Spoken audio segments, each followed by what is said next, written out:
तो आज फिर हम कुछ डिफ़िकल्ट प्रॉब्लम्स को लेकर आए हैं और ये बहुत लोगों को पता नहीं है और इसलिए एग्ज़ाम्स में गलतियां होती हैं, कॉम्पिटिटिव एग्ज़ाम्स हो या college exams.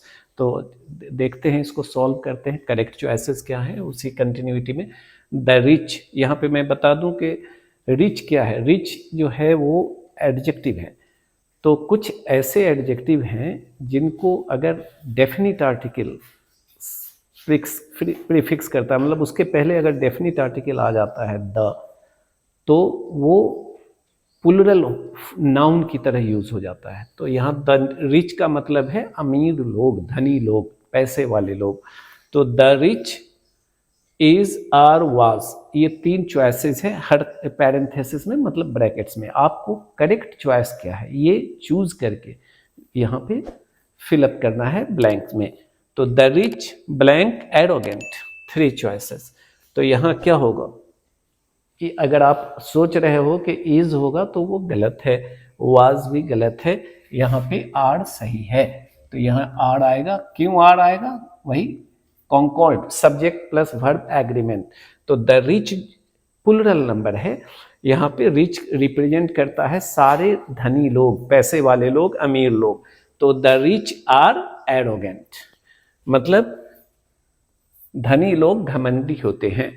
Number 2, the honest blank is was are poor. क्या होगा करेक्ट यहाँ? सेम इसी तरह जैसे रिच एडजेक्टिव के पहले द आकर डेफिनिट आर्टिकल इसको प्लूरल नंबर बना दिया, उसी तरह यहाँ भी ऑनेस्ट के पहले, ऑनेस्ट भी क्या है? एडजेक्टिव है, इसके पहले द आ गया डेफिनिट आर्टिकल। तो ऑनेस्ट को जब द ऑनेस्ट कहोगे, द ऑनेस्ट कहने का मतलब है ईमानदार लोग। So the honest are poor, तो यहाँ पे आर लगा दो क्योंकि ये भी प्लूरल, ये भी plural, just like sentence number 1। यहाँ there is no difference. Now third में जाते हैं, 3 में।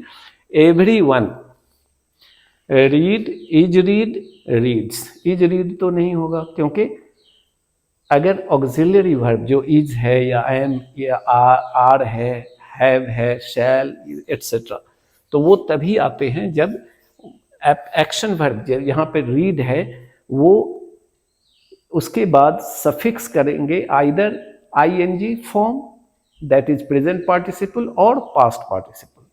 फर्स्ट फॉर्म के साथ वो एम इज नहीं आएगा, ये कहना गलत है।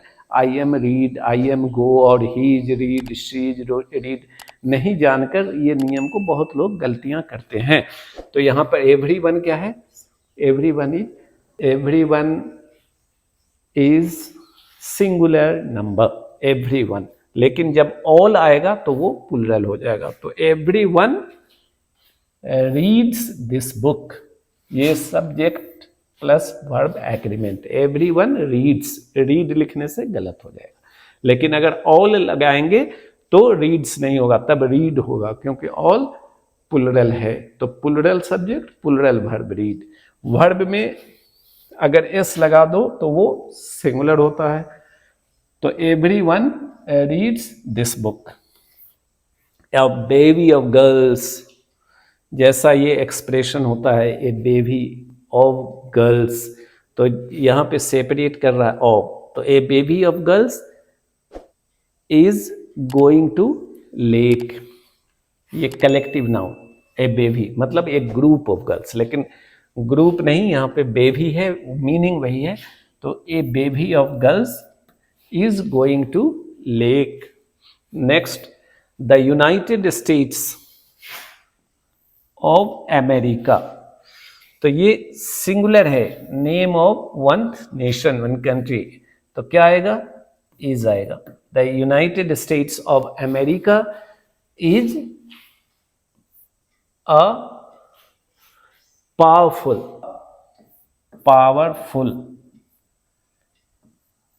Powerful country. The United States of America is a powerful country. Why not are? Why not world?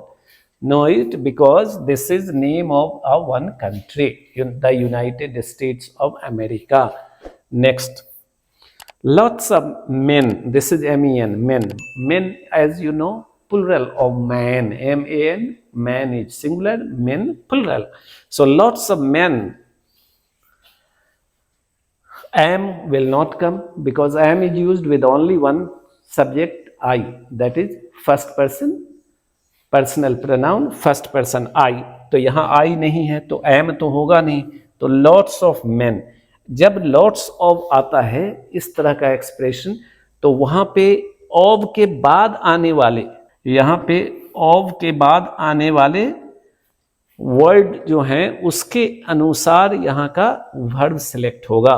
तो लॉट्स ऑफ मैन, मैन क्या है, प्लुरल नंबर है, तो यहाँ का वर्ब भी प्लुरल होगा, सब्जेक्ट प्लुरल है तो लॉट्स ऑफ मेन, एम तो नहीं होगा, एम आई के साथ होता है, इज भी नहीं होगा क्योंकि ये इज जो है सिंगुलर है और ये मेन प्लुरल है, तो लॉट्स ऑफ मेन क्या होगा, were present, lots of main were present, मतलब बहुत लोग उपस्थित थे, प्रेजेंट थे।